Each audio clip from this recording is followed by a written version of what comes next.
Congratulations, Calvary, Satterton, Quakertown, those of you online, those of you that watch the service sometime during the week, congratulations.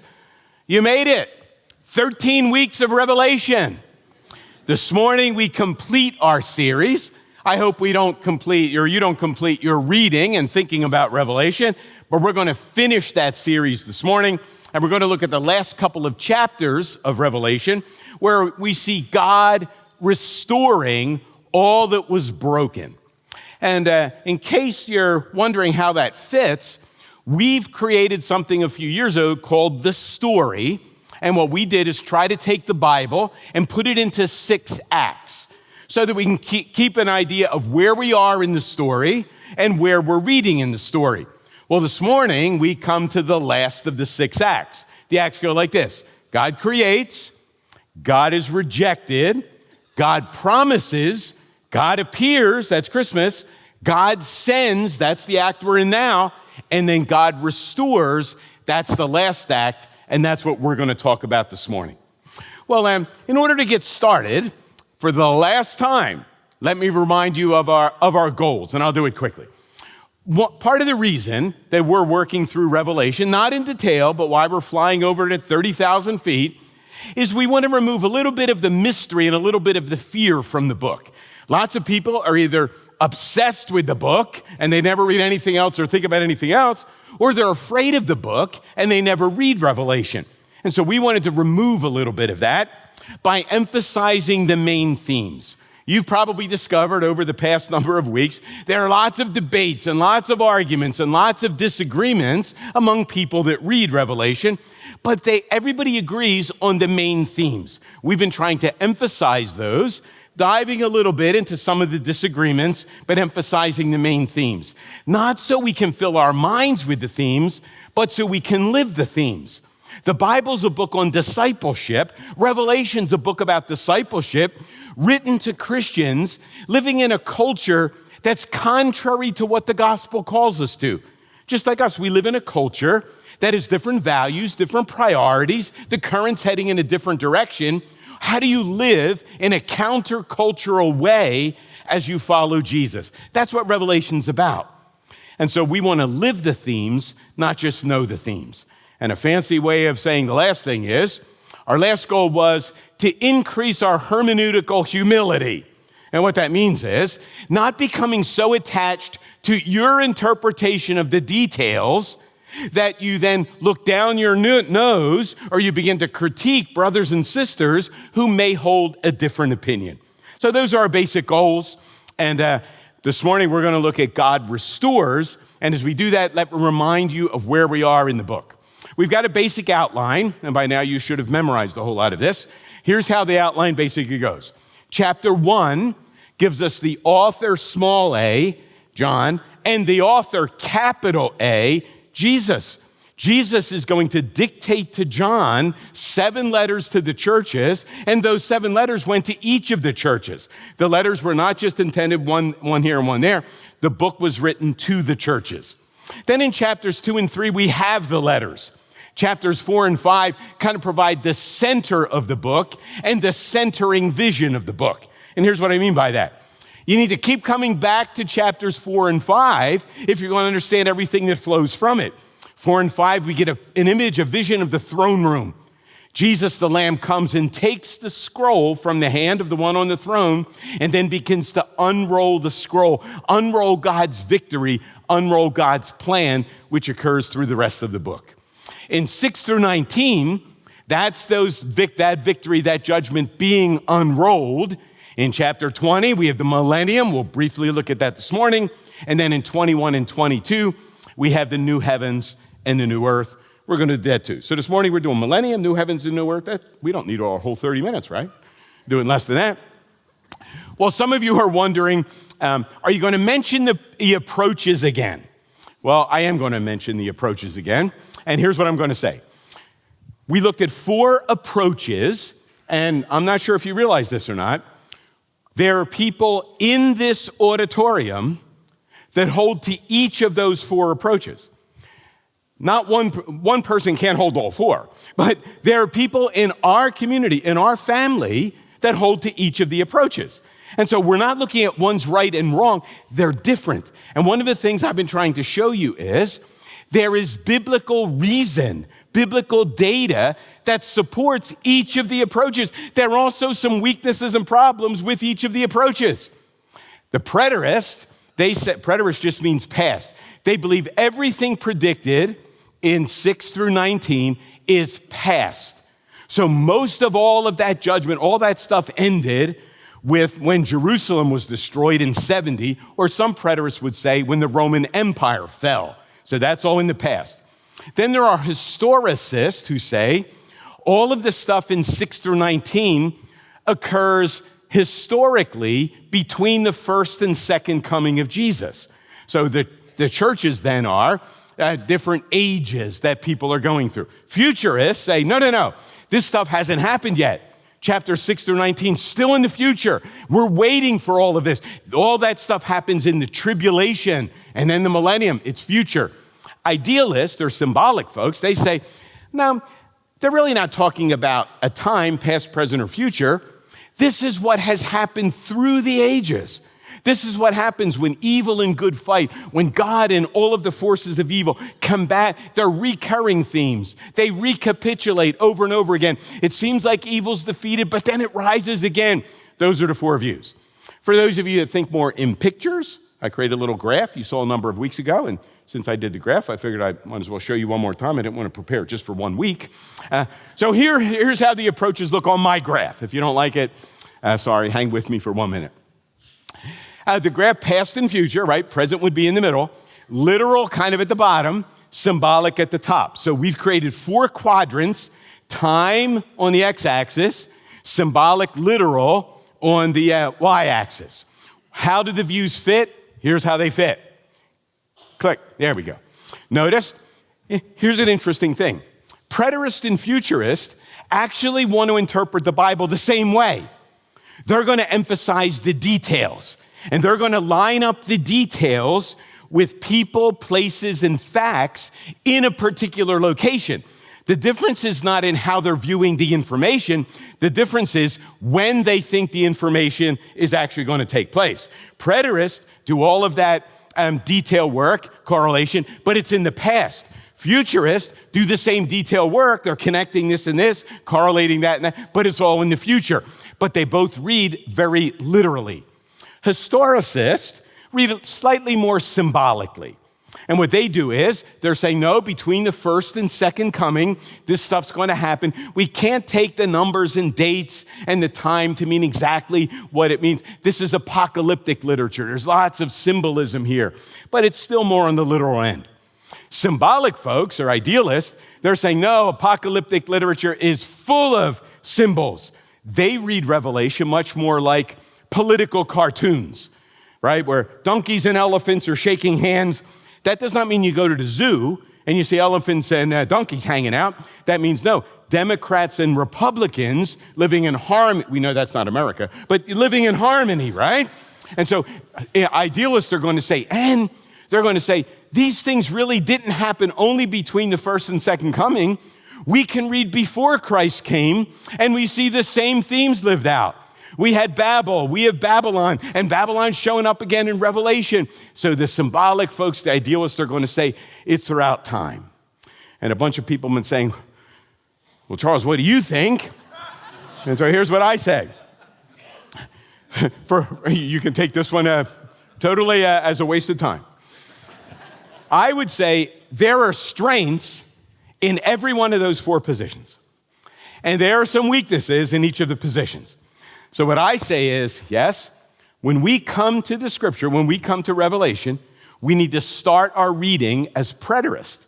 We need to start our reading by saying, this stuff meant something to the original readers. What did they have in it? They were thinking about Rome. They were thinking about the emperors. It meant something then.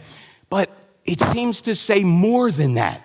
It gets bigger than that. There are recurring themes. And so I want to say, yeah, I'm going to be a little preterist. If those themes recur, it is going to be through history, and there may be something in the future. And so many, John says in his epistles, many antichrists have gone out. Yet they have. That doesn't mean there isn't going to be a last one.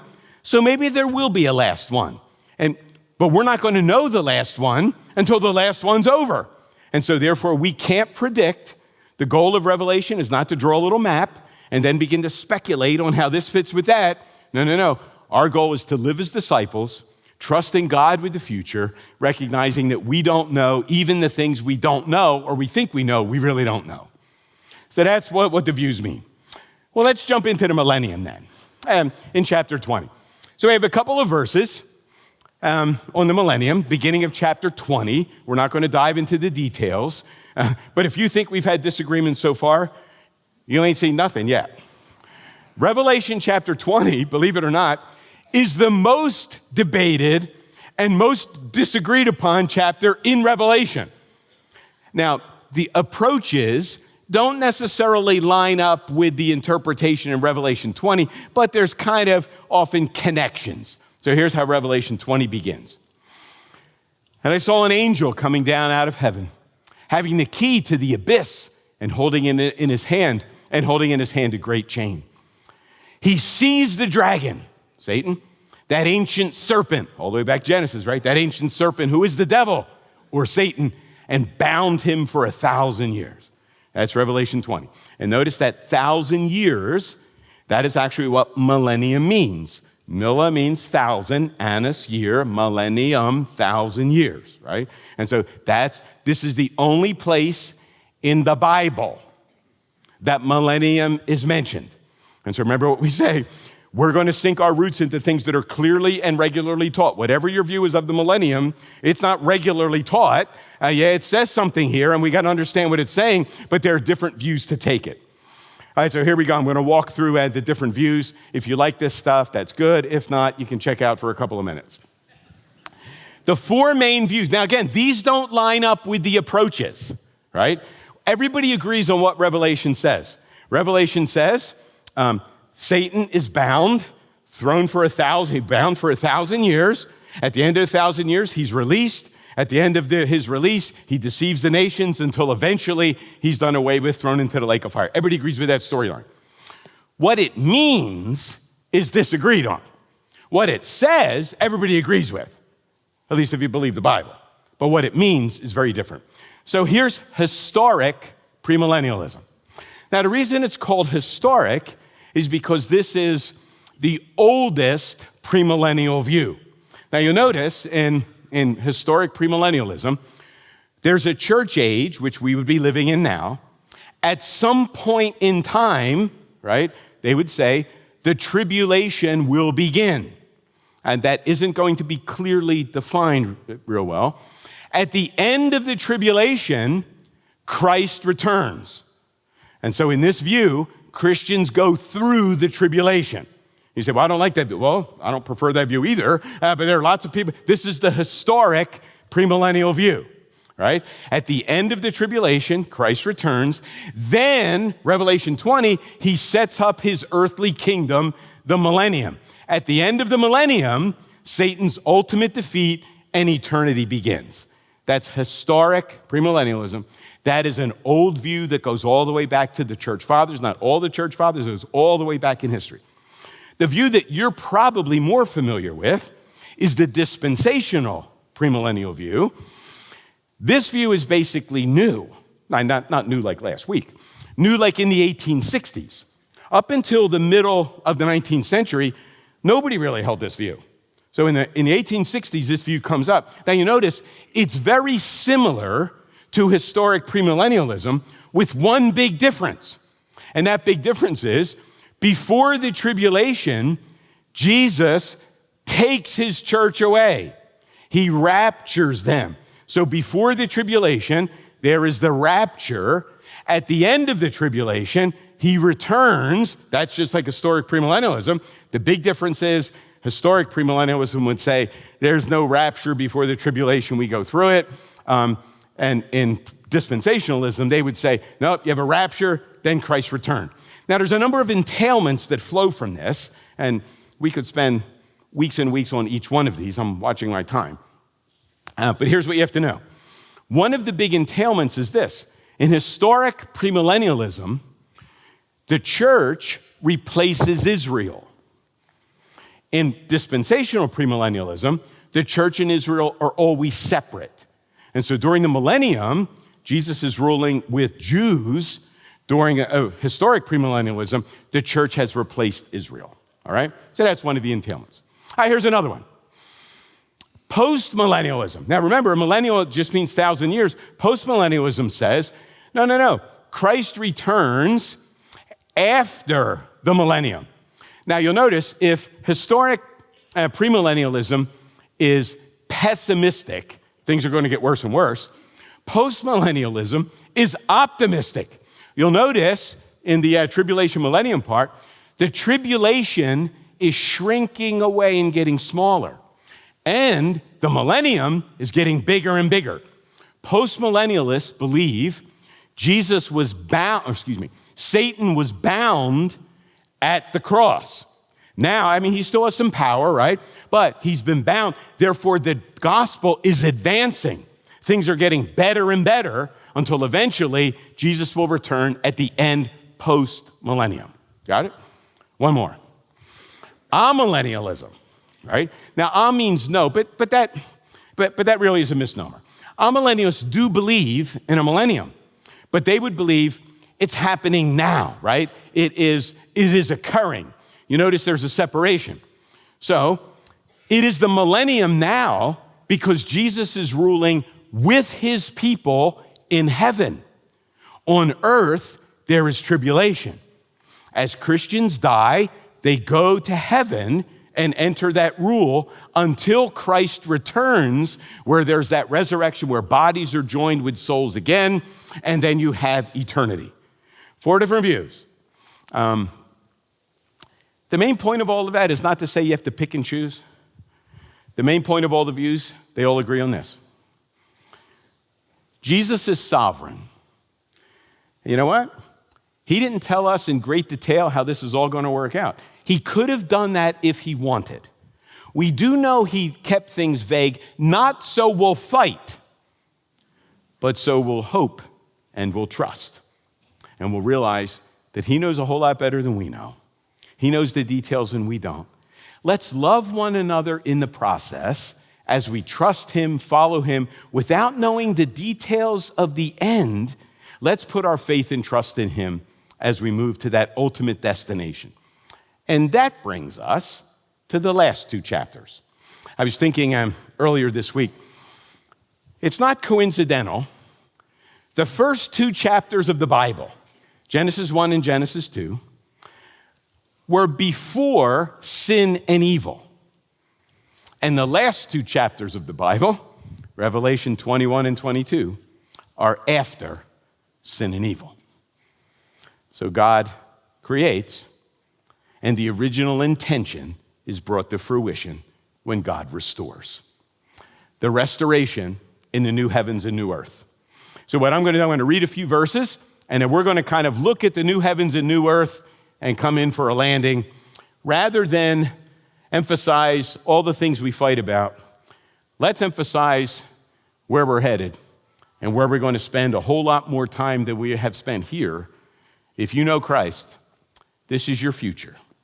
I'm going to read the last verse of chapter 20 just to show you that there is a difference. Verse 15 of chapter 20, then I'm going to read the first few verses of 21. At the end of 20, the judgment, anyone whose name was not found written in the book of life was thrown into the lake of fire, where the Antichrist, the false prophet, and the dragon have been sent. So will all of those who are allied with him. And then we read of the next destination. Then I saw a new heaven and a new earth, for the first heaven and the first earth had passed away, and there was no longer any sea. I saw the holy city, the new Jerusalem, coming down out of heaven from God, prepared as a bride, beautifully dressed for her husband, and heard a loud voice from the throne saying, "Look, God's dwelling place is now among the people, and he will dwell with them. They will be his people, and God himself will be with them and be their God. He will wipe every tear from their eyes. There will be no more death or mourning or crying or pain, for the old order of things has passed away." He who was seated on the throne said, I am making everything new. Then he said, write this down. These words are trustworthy and true. It is done. I am the Alpha and the Omega, the beginning and the end. To the thirsty, I give water without cost from the spring of the water of life. Those who are victorious will inherit all this. I will be their God, and they will be my children. First few verses of 22.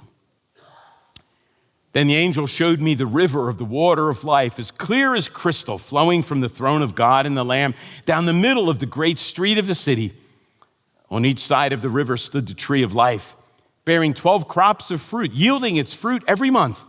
And the leaves of the tree are for the healing of the nations. No longer will there be any curse. The throne of God and of the Lamb will be in their city, and they will be his servants and will serve him. They will see his face. His name will be on their foreheads. There will be no night. There will be no need for the light of a lamp or the light of the sun, for the Lord their God will give them light, and they will reign forever and ever. What I'm going to do is just tease out a couple of things that I guess I was thinking of as I read through those passages this week, and even the stuff that I didn't read but is there. First thing I want to say is the new creation is home, is home. Now, I know that's kind of weird. How in the world can it be home when we haven't been there? Yeah, but let me ask you, what is home to you when you think of it? Here's what home is. Home's where you belong. Home's where everything fits. Home's where everything is kind of organized the way you like it to be. Now, I know over the holidays you're going to visit friends and you're going to visit family, but you know when you're in somebody else's house, they don't know how to do stuff, right? The clicker should be here. And you go into the closet and nothing fits you. But in your house, stuff fits. In your house, your home, things fit and you belong. In your house, you don't have to ask where you're going to sit for dinner. You know where your place is. Heaven's home. And if you know Jesus, you've got a place there. And right now, at that table that's being prepared, through Jesus, there's a name tag above your plate that has your name on it. Heaven's a place where you fit and where you belong. I know that's weird if you haven't been there. Heaven's home. Heaven's also awesome. Now, I'm not sure if this drives you nuts, and I don't want to get in trouble with anybody. You ever notice that, I'm not sure if it's an age thing, but younger people use hyperbole a lot when they refer to things? That was awesome. No, it was actually average. That was epic. No, it was poor. That's what it was, right? This show was incredible. No, it was bearable. But you know what? In thinking about heaven, it's awesome. And whatever hyperbole you want to use, you use it. It's awesome. In some of the verses that I didn't read, the physical place is described, not to show us, I don't think, what the hydro system is and what the actual streets are paved with. I think John's using pictures to describe what he can't describe. And so he says, you know what? In heaven, the streets are paved with gold. The most precious metal we have here, they used to pave the streets up there. It's amazing. But you know, one of the most incredible pictures for me is the gates of the city, right? The walls are jasper, right? Beautiful thing. And they're like 20 feet thick. Can you imagine the light of God refracting through walls that are 20 feet thick that look like diamonds? And the gates are made of pearl. But it specifically said each gate was made from one pearl. How'd you like to eat that oyster pie, right? Each gate, one pearl. Now look, I don't know. You don't want to say this is in the Bible. This is in Charles, which may mean it's really weird and strange, but do you know how pearls are formed? Here's how a pearl's formed. A piece of sand gets sucked into that bivalve, into that oyster, And that irritant is irritating that oyster so much that the oyster begins to secrete mother of pearl around that irritant. And as time goes on, that valuable, precious mother of pearl is one day taken out of the oyster, and the irritant has become valuable and precious. So just maybe, again, not in the Bible, this is Charles, just maybe the gates of the city are there to remind us that we're only there because through Jesus, we irritants have been made precious by his grace and his love. And maybe this is helpful, it's helpful for me. Do you have any irritants in your life these days? Don't look around the room, don't look at anybody. Do you have any irritants in your life? You know what the gospel and what grace does? If you live in grace, those irritants in your life will be covered with grace. And those irritants, not in spite of the irritant, the irritant itself will become valuable and precious as we cover it in grace and the gospel. So just maybe the gates are there for a reminder. Irritants are valuable and precious when you add Jesus to the picture. Heaven's home. Heaven's awesome. Hey, here's another one. Show me heaven's forever new. Has this ever happened to you? Have you ever noticed just when things are getting comfortable, they wear out? Right? Just when your jeans or the way your body goes, right? You have a weird shaped body, I know, right? But just when they're beginning to fit, when the bumps are in the right places and they're just beginning to fit, and then they got a hole in them, your wife throws them out.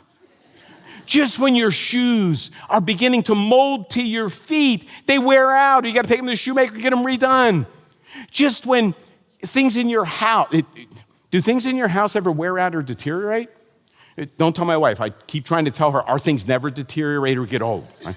But everything's wearing out. You need a new TV. Your house needs to be painted. Everything wears out. Everything's getting worse. Not in the new creation. The new creation is forever new. Your jeans never wear out. Your shoes fit forever. The clicker's always where you want it. Forever new. Nothing gets old. Sin enters the world and things deteriorate. They get worse and worse. In the new creation, things actually get better and better. And so your jeans fit better. Your shoes fit better. Clicker never needs batteries. Forever new. Heaven is also community. We don't read that about hell, though. You ever notice that? You know, every once in a while I hear people say, well, and they say sarcastically, and they'll never will say this in eternity, but, well, I don't want to go to heaven. I'd rather go to hell. I'll be with my friends, drinking along the road. Where do you ever say you're going to be with friends? Where do you read in hell there's going to be any light? Where are you going to be alone in darkness? I don't know what it's going to be, but I do know this. Hell is real, awful, and forever. And heaven is real, awesome, and forever. And we know enough about one to not want to be there, and enough about the other one that you want to be there. Heaven's community. We're with people. Let me ask you a question. How many of you, be honest, right? We're among friends. How many of you have a bucket list? Raise your hand. Oh, we have a couple. Right? Things you want to do before you die, right? Things you want to do before you kick the bucket. I don't have a bucket list because I'd be anxiously trying to do it. But this past week, I developed my after I kick the bucket list. So here's my after I kick the bucket list. Here's stuff I want to do when I get here. Here's what I want to do. I want to watch a video of Genesis 1. And I want to find out what and how, since God didn't answer those questions in the book, I want to know what and how. And I want to listen to Noah talk about that story and how in the world without tools he built that boat. These hands don't work. I'd like to talk to Noah about that. I want to pray with Daniel. That'd be an experience, right? I prayed with some of you, and that's great. I want to pray with Daniel. I want to hear David sing, right? I read the Psalms all the time. And I like to hear him. I think today it'll be a guitar. He was like a lyre. It's a guitar. Maybe it's a lead guitar. I don't know. Just to tick some of you off. It'll be a loud electric guitar David's playing. I want to hear Paul preach. It still freaks me out that guy fell out the window, right? I want to hear him preach and say, look, I understand you all sleeping if I'm preaching, but Paul, the guy falls asleep on Paul, falls out the window? I want to hear Paul. I want to hang with Peter. You know, we don't know a lot about a lot of the disciples, but I know this, and I hope I don't offend you. I want to have a beer with Peter. I want to sit at the bar and hear some of his stories, because my guess is we don't get the best ones in the Bible. He is a fun guy. I want to hear him. I want to hear the testimony of some pastors from Africa who put up with things that we only hear of. I want to talk to some of the martyrs. Say, how in the world did you do that?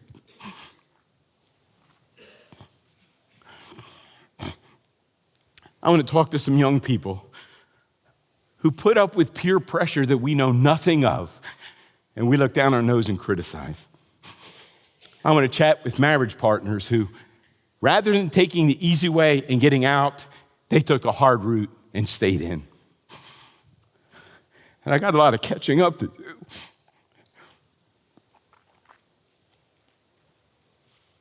With family and friends that have gone on. You say, well, Charles, your kick the bucket list is going to take a long time. I'm going to have a lot of time. It's community. The new creation is also transforming. Do you ever live the reality of Romans 7? Now, here's what Romans 7 says. The things I want to do, I don't do. And the things I don't want to do, that's the stuff I do. You ever live that? Like, that's like my story, like every day. You say, Charles, we know. But I hate that. But it's not going to be my story forever. Because when that translation's made, it's transforming. And we'll be different. Our actions, our words, our motives will all line up. And we won't have that battle inside and that sin outside anymore. But you know what?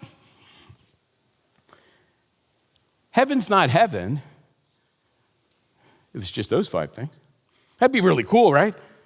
It's home, it's awesome, it's forever new, it's community. That's awesome, yeah. That's not heaven yet.